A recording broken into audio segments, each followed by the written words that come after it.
Bonjour chers auditeurs de l'ODJ Média, notre internaute invité, Rachid Boufous, partage avec nous sa réflexion au sujet de séisme du Haouz dans un article qu'il a intitulé « Le séisme des idées », qu'on écoutera ensemble dans ce podcast. L'auteur entame sa présentation du sujet en disant « Depuis une semaine j'entends tout et n'importe quoi sur le séisme du Haouz. Tout le monde s'est improvisé expert en sismologie, en architecture de terre, en développement rural, en réglementation parasismique, en sociologie, en psychologie, en psychiatrie ou en patrimoine. Le séisme douloureux semble avoir réactivé une tectonique d'un nouveau genre, celle des idées. Tant mieux que les gens s'expriment dans une nation libre et démocratique. » Notre internaute commence par expliquer au début de son article « Les avis et les idées, qu'elles soient bonnes ou mauvaises ou même manquant de bon sens, ont le droit d'être exprimées librement. Le moment est à la recherche de la bonne information au risque de propager, malgré soi, des fake news. En agissant ainsi, les gens cherchent à se rassurer. Le choc psychologique et émotionnel est immense. Il touche de plein fouet tout un pays, qui a connu certes beaucoup plus de catastrophes naturelles que les pays limitrophes. Est-ce une fatalité du destin? Non, je ne le crois pas. Les Marocains ont toujours fait preuve d'une résilience à toute épreuve. C'est leur ADN. Je n'en veux pas à mes compatriotes de parler de choses qu'ils ne maîtrisent pas. Bien au contraire, je souhaite vivement qu'ils en discutent, même s'ils n'y connaissent pas grand-chose. Cela prouve qu'ils s'intéressent à ce phénomène naturel étrange et imprévisible, qui frappe l'humanité depuis la nuit des temps. C'est mieux que l'indifférence. Beaucoup mieux. Car il n'y a pas pire que d'ignorer la souffrance de ses propres concitoyens ou ses frères et sœurs en humanité. Et le séisme a meurtri et endeuillé des milliers d'humains au Maroc, en ce funeste vendredi 8 septembre 2023 à 23h11.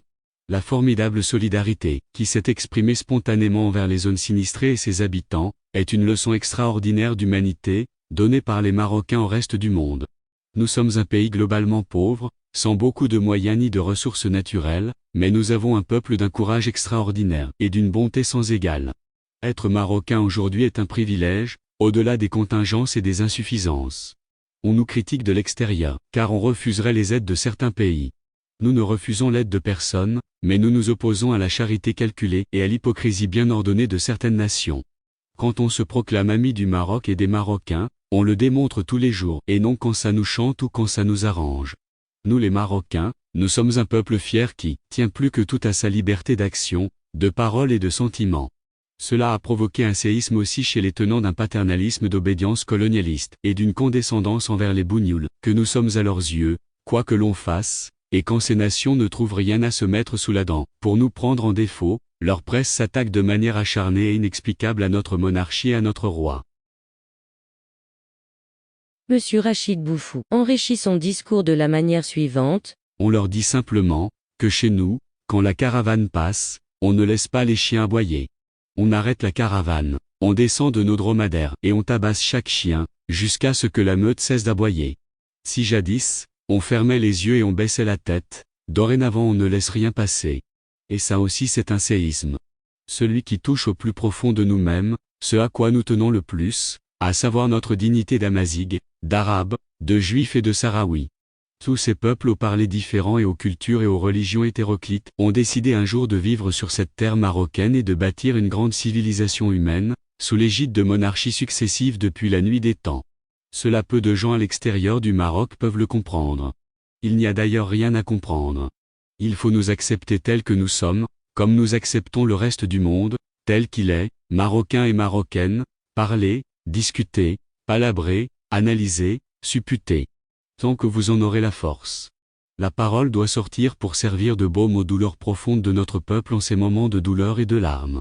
Mais parlez aussi demain, pour bâtir un Maroc meilleur, plus juste, plus équitable et toujours aussi merveilleusement solidaire. L'auteur termine son article ainsi. Le séisme n'apporte pas que des mauvaises choses. Il vient de prouver qu'il peut aussi anéantir les idées préconçues et les jugements hâtifs. Dans notre malheur, ce séisme nous a grandi aux yeux du monde, mais aussi aux yeux de nous-mêmes et des nôtres. Nous sommes convaincus à présent que nous pouvons réaliser de grandes choses sur le plan humain. Il nous reste à bâtir de grandes choses sur le terrain, l'espoir est là. Il ne nous manque que la volonté. J'espère que le séisme des idées en cours changera les choses, pour le bien de nous tous. Et comme je dis toujours, il n'y a pas de fatalité, Iva Selek. rédigé par Rachid Boufous. Merci d'avoir écouté ce podcast de l'ODJ Média. N'hésitez surtout pas de nous suivre sur nos réseaux sociaux, Instagram, Facebook, TikTok, LinkedIn et Twitter. Alors, on se dit au prochain podcast de nos internautes invités, et à très bientôt.